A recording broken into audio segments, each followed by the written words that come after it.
Assalamualaikum warahmatullahi wabarakatuh. Hai semua, selamat malam. Dan kali ini saya bersama dengan dokter yang bisa berkenalkan diri. Ya, perkenalkan nama saya Asep dari Rumah Sehat Fasdu. Ya, beliau adalah pendiri dari Rumah Sehat Fasdu dan juga beliau yang mempopulerkan teknik pengobatan Fasdu. Nah, gini dokter. Jadi saya mau bertanya nih, gimana asal-usul dari teknik pengobatan Fasdu tersebut gitu? Ya, jadi pengobatan Fasdu sebetulnya sudah ada sejak zaman dahulu sebelum Nabi Muhammad terlahir. Nah, cuman di dunia medis lebih dikenal dengan tindakan flebotomi di dunia medis. Nah, di pengobatan tradisional ini tergantung di daerah Indonesia, di Jawa Barat khususnya berbagai macam penamaan, dari mulai ada yang totok darah, ada yang menamakan pantek, ada yang menamakan pasol. Tindakannya sama gitu. Cuman karena dilakukan oleh orang-orang yang non medis, sehingga ada praktek-praktek terapi Fasdu yang mungkin terlihat barbar, terlihat membahayakan bagi masyarakat.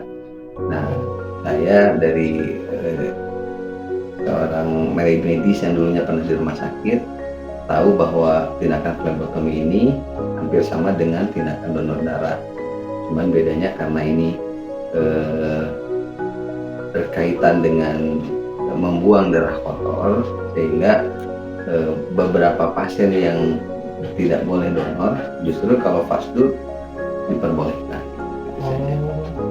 Jadi kayak semacam ini ya dokter, kayak teknik pengobatan yang mungkin gak boleh asal gitu, hanya yang ahli doang yang bisa melakukannya gitu. Betul, karena ini berkaitan dengan keselamatan pasien yang akan dilakukan Fasdu. Itu berarti guys, jadi kayak ini teknik pengobatan yang bisa dibilang lumayan butuh ilmu yang sulit lah gitu. Tidak boleh asal untuk dipraktikkan. Oke, dokter, kalau saya boleh tahu itu tata caranya kayak gimana Pak Dokter? Jadi metodenya terapi Fasdu ini hampir mirip dengan pelaksanaan donor darah, sehingga diperlukan alat-alat yang steril karena akan menusukkan jarum ke badan pasien, ke pembuluh darah pasien. Nah, ini harus bisa dipastikan bahwa jarumnya ini harus steril, kemudian area penusukannya juga harus steril gitu, sehingga tidak menyebabkan ada kuman yang masuk ke pembuluh darah pasien.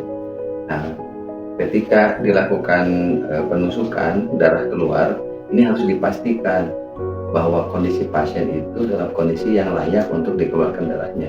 Karena ketika darah dikeluarkan, maka secara otomatis elektrolit juga kebuang, sel-sel darah juga ikut kebuang, maka akan terjadi penurunan, baik tekanan darah akan turun dan lainnya juga akan turun. Makanya bagi orang-orang yang melakukan tindakan Fasdu bukan oleh ahlinya, khawatir ini akan terjadi efek samping yang fatal buat pasien. Misal, pada pasien yang tekanan darah rendah, kalau darahnya dikeluarkan melalui tindakan Fasdu, maka khawatir nanti tensinya akan makin rendah tekanannya, sehingga pasien akan terjadi pusing, bahkan mungkin pingsan, atau yang HB-nya rendah. Nah, inilah yang memerlukan keilmuan khusus gitu, terutama ilmu medis yang paham tentang kondisi pasien yang layak untuk dilakukan Fasdu. Sehingga ketika nanti darah dikeluarkan dan jumlahnya kurang lebih setengah dari donor darah. Kalau donor darah itu antara 250 sampai 450, maka untuk Fasdu ini bisa antara 100 cc sampai 200 cc. Tergantung kondisi pasien. Semakin tinggi tensinya, biasanya kita anjurkan untuk dikeluarkan lebih banyak, dengan asumsi bahwa ketika darah dikeluarkan lebih banyak, kotoran-kotoran di darah kebuang, ya berharap tensinya ikut turun, kemudian badannya merasa lebih nyaman dibandingkan dengan kalau hanya mengeluarkan sedikit. Nah, tindakan ini ada durasi waktu yang harus diperhatikan oleh pasien, karena donor darah juga batasannya adalah yang paling tepat untuk saat ini adalah 2 bulan sekali. Cuman karena donor darah darahnya 250 sampai 450. Nah, kalau fasdu karena setengah dari donor darah jumlah darahnya, maka waktunya pun bisa setengahnya. Artinya kalau donor darah 2 bulan, maka fasdu bisa 1 bulan sekali. Dan itu sejalan dengan sunnah Nabi tentang pengobatan Islam, bekam, mengeluarkan darah juga. Itu dianjurkan secara sunnahnya adalah sebulan sekali. Makanya ada yang menganalogikan bahwa terapi fasdu ini hampir sama dengan terapi bekam sunnahnya gitu. Walaupun secara keterangan ada yang dalil yang nggak terlalu kuat, tapi Rasul tidak pernah melarang untuk pengobatan walaupun tidak ada contoh dari Rasul, kalau bermanfaat masih bisa diambil. Itu mungkin kalau untuk fasdu. Berarti semua tekniknya itu tergantung bagaimana kondisi seorang pasiennya gitu, betul ya dok?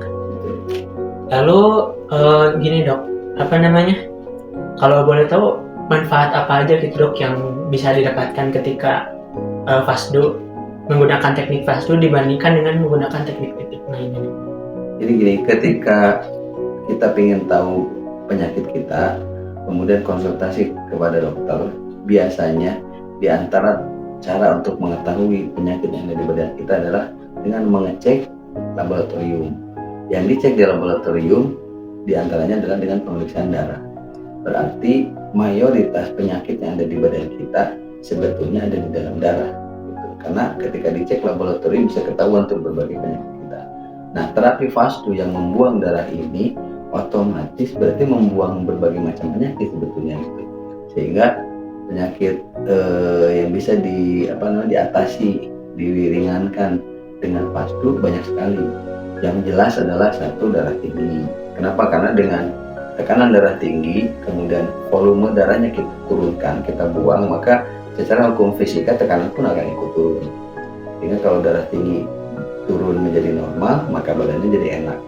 Atau kolesterol tinggi dibuang, jelas kolesterolnya juga bakal ada ikut yang dibuang, termasuk gula tinggi, asam urat tinggi, dan berbagai penyakit yang lain.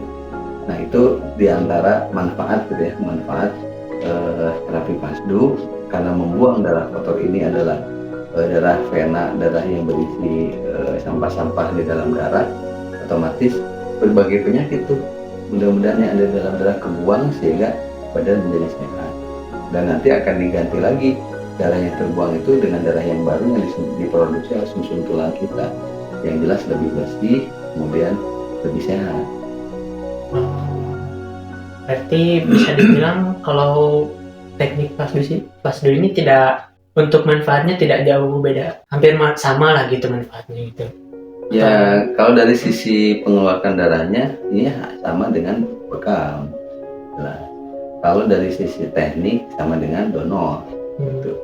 Sehingga kemiripannya adalah dari sisi tadi, dari sisi mengeluarkan darah kotornya, dari sisi membuang kotoran-kotoran atau racun-racun yang ada di dalam tubuh. Apalagi orang-orang yang rutin minum obat-obatan kimia, khawatir karena obat yang diminum itu muaranya nanti akan ada di darah kita. Nah, maka dengan terapi fasdu ini mudah-mudahan kebuang tuh tumpukan bahan kimia di badan kita. Makanya lebih dianjurkan, apalagi kita sebagai laki-laki yang tidak ada menstruasi gitu ya, tidak ada darah kotoran keluar, atau ibu-ibu yang sudah menopause, maka lebih dianjurkan kalau mau ngikutin anjuran sunnah misalnya gitu ya, sebulan sekali itu lebih baik. Karena secara hitung-hitungan donor darah pun fasdu ini setengah dari donor darah, berarti sebulan sekali itu masih dianjurkan, masih disarankan dan aman gitu buat kita kalau dirutinkan. Oh, jadi yang saya tangkap sih kayak teknik pengobatan fasdu itu campuran antara donor darah dan bekam gitu. Jadi kayak untuk tekniknya menggunakan teknik donor, sementara untuk manfaatnya tidak jauh beda dengan bekam gitu. Mungkin seperti itu ya teman-teman. Ya, ini ilmu pengobatan tradisional yang diajarkan oleh Pak Asep ini. Pak Dokter Asep. Ya, mungkin sekian aja dari saya dan beliau. Terima kasih semuanya. Assalamualaikum warahmatullahi wabarakatuh. Terima kasih. Waalaikumsalam warahmatullahi wabarakatuh. Nama saya Agus Effendi.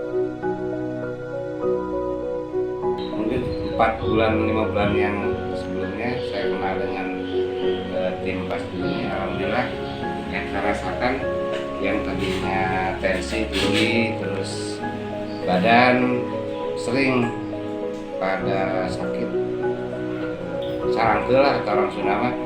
Nah setelah saya di Pasti, alhamdulillah yang tadinya darahnya agak kental berwarna hitam, setelah saya laksanakan 5 bulan lah kerjaan ini, alhamdulillah darah pun udah serasa bagus. Haknya sangat terasa, yang tadi sering konsumsi obat sekarang saya udah total, udah berhenti. Awalnya kalau agak puyeng-puyeng ya apotek, sekarang cukuplah sebulan sekali dilaksanakan Pasti.